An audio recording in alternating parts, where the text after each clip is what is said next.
Seigneur. Aujourd'hui, le message que j'ai eu à cœur de vous apporter, c'est sur nos pensées. On est en jeûne déjà, on achève le jeûne, je crois qu'on termine le 31 janvier. Alors, on a prié jusqu'à maintenant pour notre nation, pour notre Église, pour tout ce qui se passe. Pasteur Linda en a parlé tout à l'heure. Mais il y a une chose qui est importante aussi à travers tout ça. Si on veut que notre prière apporte encore plus de fruits, c'est la transformation dans nos pensées. Parce que je vais vous dire quelque chose de très, très important, que toute la transformation de l'homme prend sa source dans ses pensées. Je vais commencer par le début. C'est à la création, Dieu nous a donné une intelligence. Donné une intelligence à l'homme, mais à la chute, on a perdu la capacité de penser selon son cœur. Parce qu'avant la chute, on avait l'Esprit de Dieu était en l'homme, était dans l'être humain. À la chute, on a perdu ça. Donc, on n'a plus la pensée de Dieu. Et ceux qui s'imaginent avoir la pensée de Dieu, ça dit, je vais le dire ici, dans le psaume, dans Isaïe 55, ça dit que nos pensées, et Dieu dit, car mes pensées ne sont pas vos pensées et vos voix ne sont pas mes voix, oracle de l'Éternel. Autant les cieux sont élevés au-dessus de la terre, autant mes voix sont élevées au-dessus de vos voix et mes pensées au-dessus de vos pensées. Isaïe 55, 8 et 9. Mais grâce à Dieu, quand tu es sauvé, quand tu rencontres Dieu et que tu es baptisé du Saint-Esprit, le Saint-Esprit habite dans ton esprit. Donc, si tu as une relation avec le Saint-Esprit, l'Esprit de Dieu, tu peux retrouver la pensée de Dieu. C'est merveilleux. Il y a seulement les sauvés qui peuvent avoir la pensée de Dieu. Les non-sauvés n'ont pas la pensée de Dieu. Ça le dit dans la parole, c'est pas moi qui le dis, là. Ça le dit, on perd. Vous savez, la pire chose qui est arrivée, dans le fond, quand il y a eu la chute, quand Adam et Ève étaient avec Dieu, Dieu était avec eux et eux étaient avec Dieu. Et la chute a été qu'ils ont perdu l'être humain a perdu la connaissance de Dieu. C'est pour ça que dans le monde, on se dit, comment ça se fait que les gens ont oublié Dieu, ont oublié cette relation privilégiée avec Dieu, parce que c'est la conséquence de la chute. Quand Adam et Ève sont sortis, l'être humain a oublié Dieu. Puis assez que quand Dieu s'est choisi un peuple, Abraham, il ne connaissait pas Dieu. Il n'avait aucune connaissance de Dieu. Il priait une puissance, il savait qu'il y avait quelque chose, parce que Dieu a mis dans le cœur de l'homme ce désir-là profond de le chercher. Ça, on l'a toujours à l'intérieur. Tout le monde a ça, parce que si on n'avait pas ça, on ne l'aurait jamais trouvé. Mais il a mis dans l'être humain ce désir profond-là de le trouver. Donc, il priait. C'est pour ça qu'il y a eu tant de siècles, puis le diable s'en est mêlé, bien sûr. Et lui, il a voulu l'adoration, donc il y a eu les faux dieux et tout ce que vous voudrez. Mais Dieu a créé vraiment en nous ce petit coin-là, ce vide-là à l'intérieur de nous pour le chercher, surtout pour se laisser trouver. Mais c'est pour ça qu'aujourd'hui, si on n'a pas Dieu, on n'a pas la pensée de Dieu, c'est impossible. Par contre, même quand on a Dieu, pourquoi on a encore des pensées, des fois même qui ne sont pas pures? Pourquoi on a encore des pensées qui ne sont pas selon le cœur de Dieu? Parce qu'il reste encore à travailler nos pensées. Vous savez, dans Éphésiens 6, quand Paul parle du casque du salut, quand on reçoit le salut, on reçoit le casque, il faut porter le casque du salut. Pourquoi? Pour protéger nos pensées. Parce que nos pensées, c'est je ne sais pas c'est qui avait dit ça, il y a un livre qui a été écrit, ça disait nos pensées, c'est le terrain de jeu de Satan. C'est Joyce Myers, oui. OK, merci Daniel. Joyce Myers, elle a écrit un livre, puis ça s'appelle « Nos pensées, c'est le terrain de jeu du diable ». Oui, c'est ça aussi, c'est ça. Puis elle disait ça dans ça, que c'était le terrain de jeu. Alors, il faut porter le casque du salut, pour garder nos pensées captives en Christ.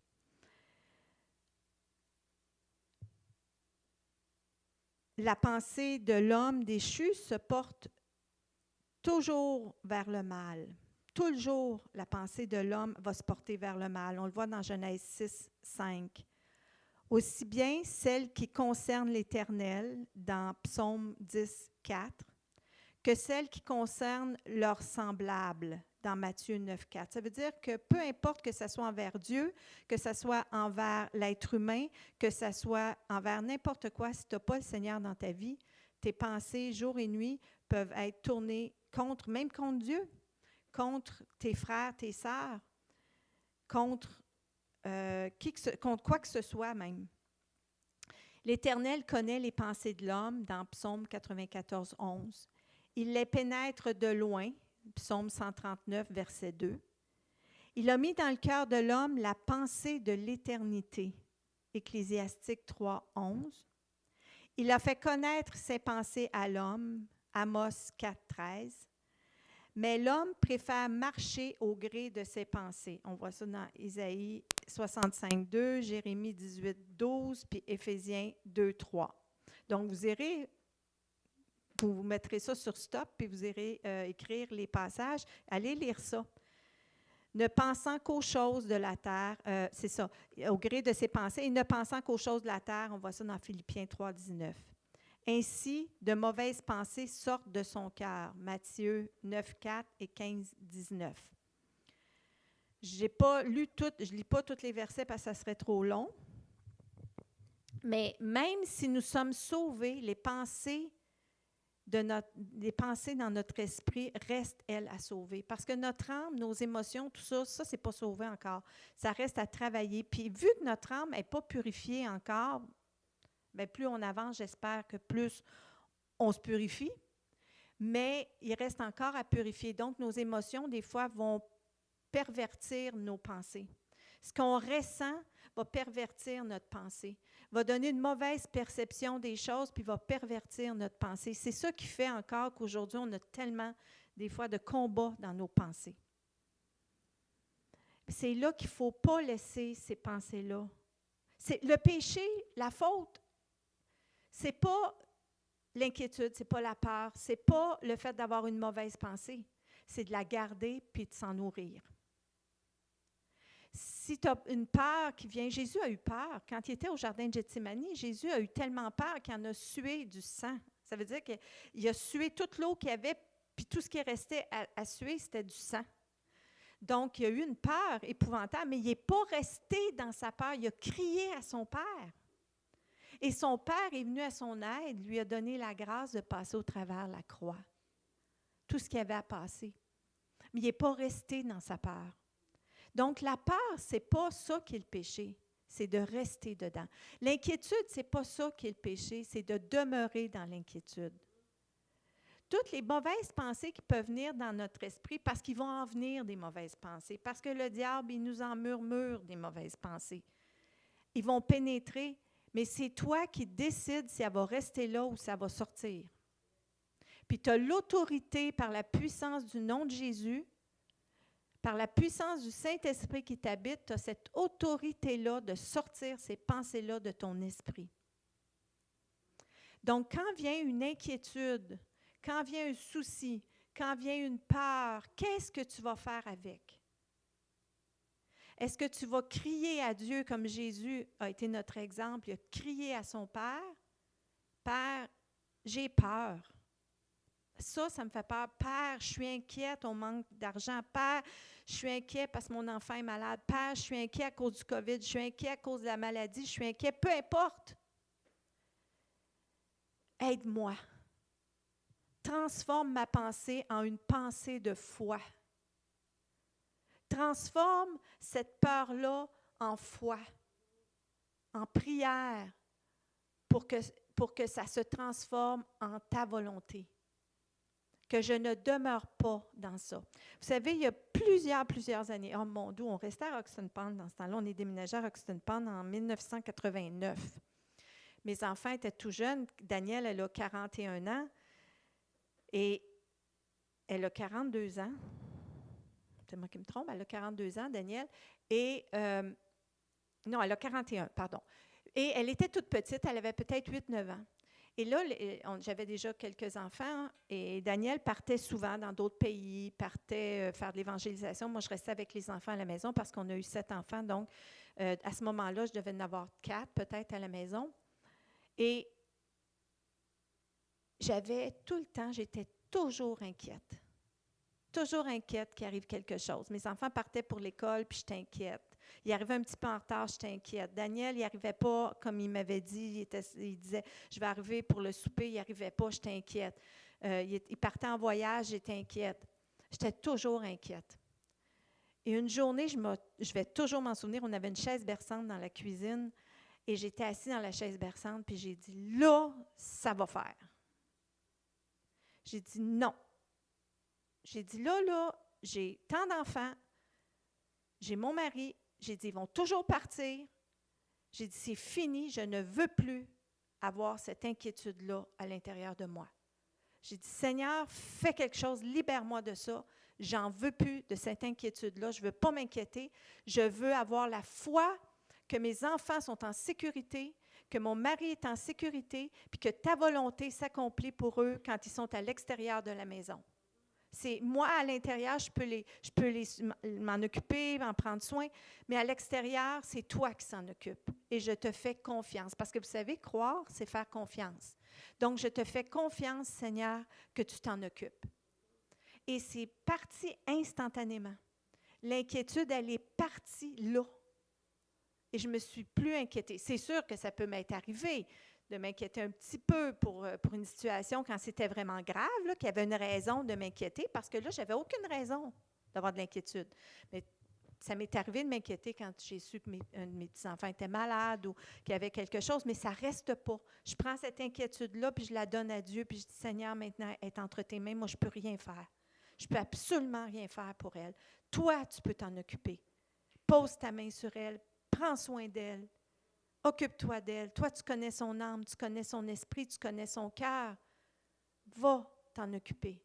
Et le Seigneur fait son œuvre. Moi, après ça, je lâche prise, puis je dis au Seigneur, maintenant, elle est entre tes mains, ou cette situation-là est entre tes mains. C'est la même chose pour les finances, ou peu importe. Oui, ça m'arrive de m'inquiéter, mais je ne m'inquiète pas longtemps. Je dis, Seigneur, non, parce que s'inquiéter, là, tu ne rallonges pas ta vie, tu as raccourci. L'inquiétude raccourcit ta vie. Ça te rend malade. Donc, il faut faire confiance au Seigneur qui s'occupe de nous. Donc, il faut faire sortir les mauvaises pensées de notre cœur. Il faut faire ce choix-là. Tu as le choix. Dieu te donne son esprit, mais tu es maître de ton corps. Tu es maître de ton esprit. C'est toi qui décides, ce n'est pas lui. Il va faire le miracle si tu lui demandes. Il va faire son œuvre si tu lui demandes. Puis il veut purifier nos pensées parce que la bouche va parler de l'abondance du cœur. Ce qu'il y a dans tes pensées va finir par sortir de ta bouche. Puis vous savez, Jésus est allé loin dans les pensées parce que il a dit, vous savez, dans l'Ancien Testament, c'est écrit que si tu commets l'adultère avec une femme, tu es passible de la géhenne, c'est un péché. Mais Jésus a dit, si tu penses, si tu regardes une femme et tu la convoites, tu as déjà commis l'adultère, imagine-toi. Tu ne l'as pas fait encore là. C'est encore juste dans tes pensées. Vous savez, regarder un homme ou regarder une femme, pour un homme, regarder une femme, ou pour une femme, regarder un homme puis de le trouver beau, ce n'est pas un péché. Convoiter, ça veut dire c'est que tu penses à plus que juste le trouver beau. Là, tu commences à t'imaginer des choses. Ça, c'est convoiter. Et quand ça, là, tu regardes quelqu'un, tu le trouves beau, bien, tu as le droit, je veux dire, la création de Dieu. Je veux dire, il y a des gens qui ont le droit qui sont beaux, puis tu as le droit de le trouver beau. Mais, il ne faut pas que tu le convoites. S'il y a des mauvaises pensées qui commencent à venir t'es mieux de détourner le regard, puis de chasser ça, puis de dire non, là, ça va faire, c'est assez. Non, moi, je n'embarque pas là-dedans. Parce que l'ennemi peut mettre des pensées dans ton esprit aussi. Donc, c'est toi qui décides. Qu'est-ce que tu vas faire de tes pensées? C'est pourquoi le but de l'obéissance de l'apôtre Paul était d'amener toutes ses pensées captives à l'obéissance de Christ. On le voit dans 2 Corinthiens 10, verset 5. Pour que l'homme aime de nouveau Dieu de toute sa pensée. Marc 12, 30. Que la paix de Dieu garde ses pensées. Philippiens 4, 7. Et qu'il les porte sur ce qui est digne d'un enfant de Dieu, dans Philippiens 4, 8. Donc, pour vraiment, vraiment avoir une vie abondante en Christ, puis vraiment d'être béni, puis que nos prières aussi portent beaucoup de fruits, il faut se laisser transformer. Parce que, vous savez, Dieu n'a aucun égard à notre chair. Il n'y a aucun respect, dans le sens, pour notre chair. Lui, ce qui a respect pour toi, c'est ton esprit. Lui, ce qu'il veut, là, son but à lui, à Dieu, là, c'est de t'avoir avec lui pour l'éternité. Son but, c'est de te conduire d'ici au ciel. Ça, lui, c'est son but ultime. Et vous savez ce que je vais vous dire, ça peut être dur, peut-être un peu, là, mais c'est la vérité que je veux vous dire. Des fois, on prie, puis on a vraiment la foi qu'on va être guéri pour quelque chose et on n'est pas guéri. Regardez Paul. Paul est resté avec une infirmité ou un handicap dans ses yeux jusqu'à sa mort. Il n'a jamais été guéri de ça. Même Jésus lui a dit, « Ma grâce te suffit ». Des fois, le Seigneur va nous garder quelque chose pour nous garder humbles. Il nous connaît. Il nous connaît. Il sait de quoi on est fait. Il sait que la chair, elle est faible, même avec lui. Puis, des fois, il va permettre qu'on garde un petit quelque chose. Des fois, c'est caché. Des fois, ça ne l'est pas. Pour nous garder humbles. Pourquoi il guérit une personne puis il ne guérit pas une autre personne, puis pourtant les deux ont une foi aussi grande l'une que l'autre? Bien, il y a une raison. Je ne sais pas. Je peux pas. Puis il ne faut pas juger non plus. Là, vous allez voir quelqu'un, vous allez dire, « Ah, le Seigneur ne l'a pas guéri, ça doit être pour son humilité. » Non, ne faites pas ça. Parce que la personne, il faut toujours qu'elle continue à demander sa guérison. Paul n'a jamais arrêté de demander d'être guéri. Mais Dieu lui a laissé.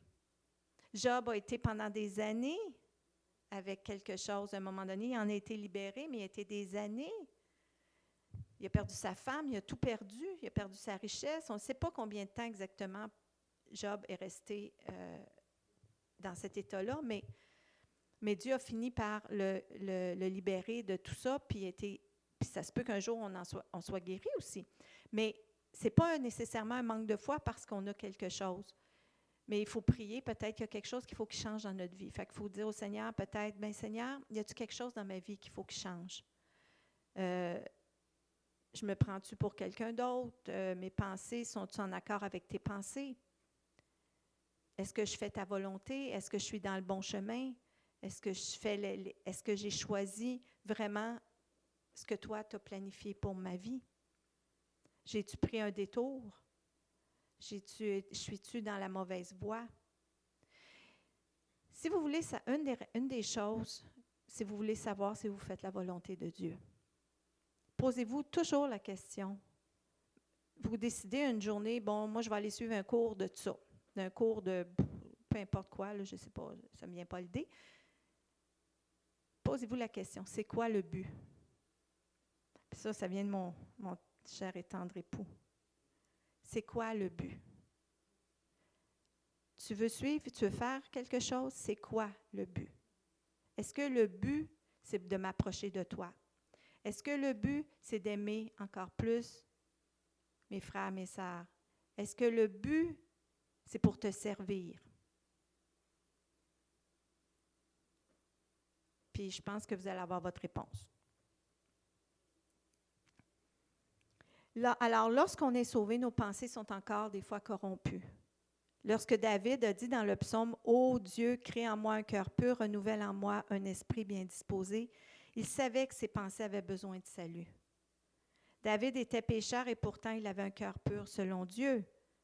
Pourquoi? Parce qu'il renouvelait constamment ses pensées. Constamment, il faisait une étude de conscience à savoir, est-ce que mes pensées sont en toi? Est-ce que mes pensées sont pures? Est-ce que mes pensées sont tournées vers toi? Puis il se repentait. Il se repentait quand il commettait un péché, quand il faisait quelque chose ou quand il pensait quelque chose, il se repentait amèrement quand il a péché. Parce qu'en premier, il a convoité. Puis après ça, sa convoitise s'est transformée en action. Puis il est allé avec Bathsheba. Mais après ça, il s'est repenti amèrement. Alors, si nous revenons au fait que toute la transformation de l'homme prend sa source dans ses pensées, combien il est important de les transformer. Donc, vous savez, si on veut avoir un ministère puissant, si on veut que nos prières portent du fruit, si on veut vraiment que le Seigneur nous parle, passe à travers nous pour agir en son nom, puis que ça soit fait vraiment avec puissance, il faut faire cette transformation-là dans nos pensées. Vous savez, Paul avait un ministère qui était vraiment puissant. Puis, dans Acte 16, vous savez, quand il y avait la femme qui le suivait, la femme avec l'esprit de Python, qui le suivait partout, qui le suivait, puis qu'elle n'arrêtait pas de crier. Elle criait toujours, « Oh, suivez-le, suivez-le, cet homme, c'est un homme de Dieu, suivez-le, c'est un homme de Dieu. » Moi, j'étais là. Après 3 jours, là, il n'en pouvait plus. Puis là, il a chassé l'esprit de Python. Mais je me suis dit, comment il a su que c'était l'esprit de Python? Parce qu'elle disait, suivez-le, suivez-le, c'est un homme de Dieu. L'esprit de Python, c'est un esprit de divination. C'est ça, c'est un esprit de divination. Elle était, j'étais pour le dire, elle était médium, puis elle devait lire probablement la Bonne Aventure aux gens. Donc, à chaque fois qu'elle disait, suivez-le, suivez-le, c'est un homme de Dieu, qu'est-ce que vous pensez qui se passait? Les gens venaient à elle parce que là, ils disaient, wow, ce qu'elle fait, c'est bon, vu qu'elle reconnaît Paul comme un homme de Dieu. Fait que probablement qu'elle disait, Paul faisait du ministère d'un bord, puis elle disait la bonne aventure de l'autre bord. Elle faisait la promotion de son travail en disant « Suivez l'homme de Dieu ». C'est pour ça qu'il faut faire attention des fois quand il y a des gens qui nous vantent trop. Des fois, on peut avoir des personnes autour de nous comme ça. Il faut faire attention, il faut discerner ça, mais bon. Mais Paul, c'est ça qu'il a vu. Il a probablement vu du monde qui se rassemblait autour d'elle, puis il devait se dire « Oh, il y a un problème avec elle ». Et là, le Saint-Esprit lui a révélé, elle a un esprit de divination, donc il l'a chassé. Après 3 jours, il était tanné, puis là, ses maîtres étaient fâchés parce que là, elle leur a fait perdre de l'argent, parce qu'elle a été délivrée de ça. Mais Paul a travaillé fort avec le Seigneur dans ses pensées. Il gardait toujours ses pensées captives en Christ pour avoir la pensée de Dieu, pour pouvoir entendre le Seigneur lui parler, pas juste ses émotions, parce que, vous savez, on peut être exaspéré d'une situation, mais ce n'est pas nécessairement une situation qui est mauvaise. Nous, ça nous exaspère, mais ça l'exaspère peut-être pas Dieu. Vous savez, des fois, quelqu'un peut manger à côté de nous, fait du bruit. Toi, ça peut t'exaspérer, mais Dieu, ça ne l'exaspère pas. Pas un péché, ça, que la personne ne mange pas bien à côté de toi. Mais toi, tu viens exaspérer dans tes émotions. Puis là, ce qui va sortir des fois de ta bouche, ça ne sort pas toujours gentil à cause de l'exaspération. Mais quand c'est une exaspération divine, quand c'est Dieu qui est exaspéré d'une situation, parce que là, c'est le diable qui agit, il faut savoir le discerner entre nos émotions et ce que Dieu veut faire. C'est pour ça qu'il faut laisser purifier nos émotions, nos pensées, pour avoir la pensée et les émotions de Dieu. Il faut que nos pensées soient accordées avec... Il faut que nos émotions soient accordées avec notre pensée. C'est pour ça qu'il faut vraiment, comme David faisait, il faut soumettre nos émotions. Comme quand David a dit à ses émotions, « Tais-toi et bénis l'Éternel. Tais-toi, ô mon âme, bénis l'Éternel. » Bien, c'était ça qu'il faisait. Il soumettait ses émotions. Il devait être dans un état de stress ou d'angoisse ou peu importe. Il devait se sentir angoissé à l'intérieur de lui. Puis là, il a dit, « Non, c'est assez. Tais-toi, mon âme. Bénis l'Éternel. » Tu as l'autorité de faire taire tes émotions. Tu as l'autorité de faire taire tes mauvaises émotions pour vraiment les accorder avec celles de Dieu.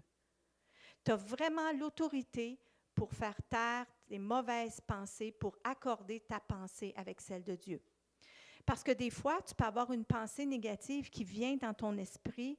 Tu peux regarder quelqu'un, puis ça peut te dire quelque chose sur cette personne-là, ce n'est pas positif.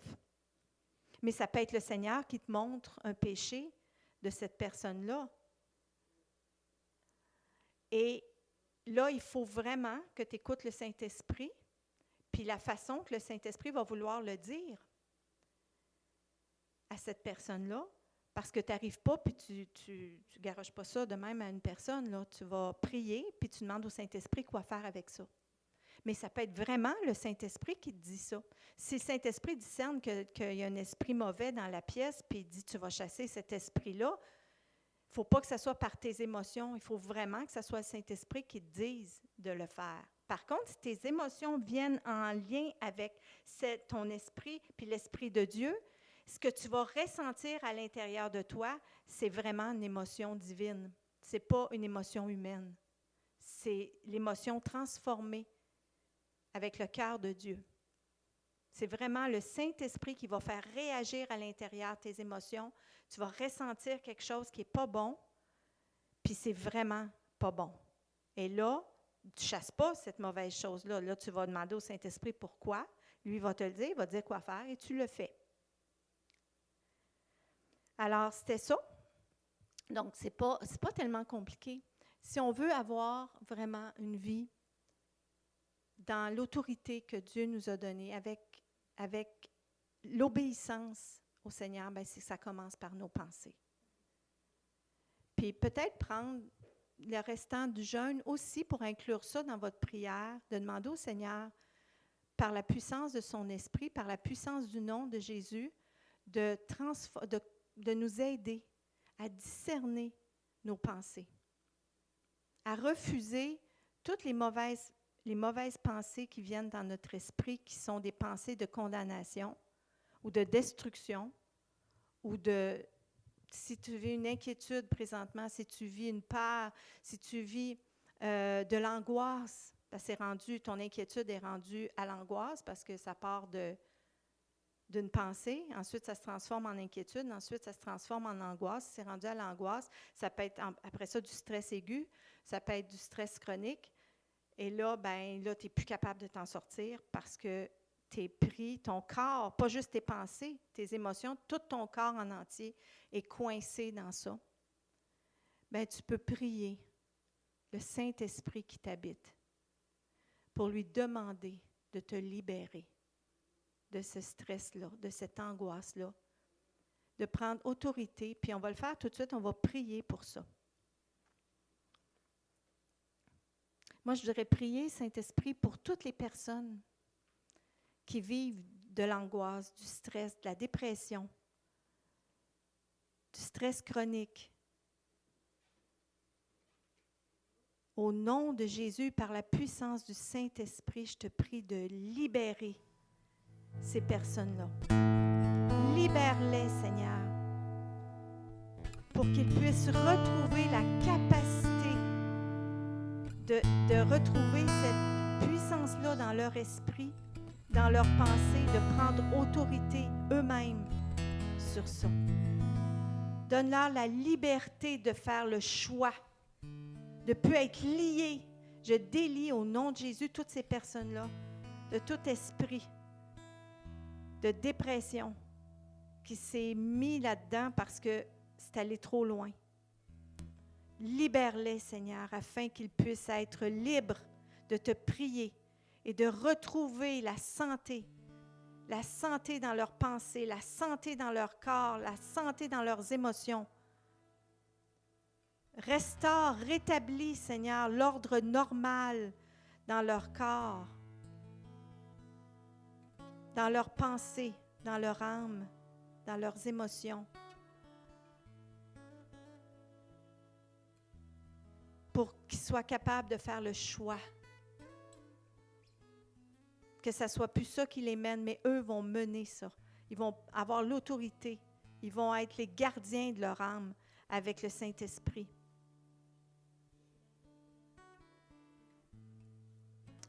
Merci Jésus. Merci pour cette œuvre que tu fais ce soir. Et si toi qui écoutes, tu ne connais pas Jésus ou que tu le connais mais que tu ne l'as pas choisi encore dans ta vie, si tu n'as pas fait ce choix-là, tu peux te mettre en prière et dire, Seigneur, moi je ne te connais pas comme mon Seigneur, comme mon Sauveur encore, mais viens me donner cette révélation-là du besoin de toi dans ma vie. Et si tu es prêt, ben, tu as juste à dire, Saint-Esprit, c'est toi qui mets la conviction dans le cœur. Saint-Esprit, j'accepte Jésus. Je t'accepte, Jésus, comme mon Seigneur et mon Sauveur. Je veux te faire comme toi, le maître de ma vie. Fais comme elle a dit, viens me transformer dans tout mon être par la puissance de ton Saint-Esprit. Je reçois aussi ton Saint-Esprit. Pour être transformé, j'ai besoin de toi. J'ai besoin de toi, Saint-Esprit, pour être transformé dans ma vie, transformé dans mes pensées, transformé dans mon corps, transformé dans mon âme. J'ai besoin du Saint-Esprit en moi pour avoir la pensée de Dieu, la pensée du royaume. De ne pas penser comme le monde, mais de penser comme la pensée du royaume. On est dans ce monde, mais ce n'est pas notre monde. Notre monde, c'est le royaume de Dieu.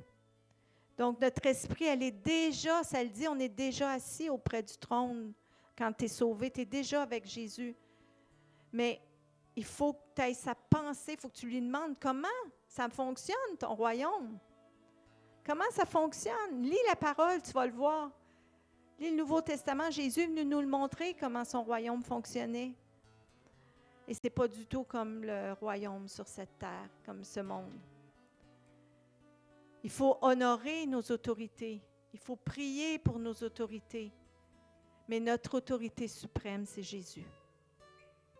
Amen.